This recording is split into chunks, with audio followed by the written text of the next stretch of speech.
Kita awali dengan informasi pertama. Saudara, puluhan pekerja yang tergabung dalam Aliansi Buruh Aceh Rabu pagi menggelar aksi damai di depan Masjid Raya Baitur Rahman, Banda Aceh.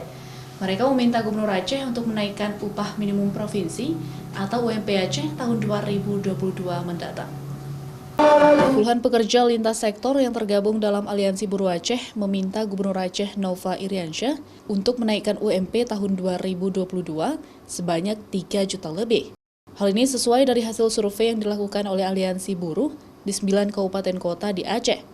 Selain itu, Aliansi Buruh Aceh juga mendesak Dewan Perwakilan Rakyat Aceh untuk melakukan revisi Kanun Aceh Nomor 7 Tahun 2014 tentang ketenagakerjaan, dengan perlindungan yang menyeluruh bagi seluruh pekerja yang ada di Aceh. Aliansi Buruh Aceh bersama seluruh jajaran anggota aliansi meminta kepada pemerintah bersama-sama DPR kita merevisi Kanun Ketenagakerjaan sesuai kondisi dan kebutuhan masyarakat pekerja di Aceh.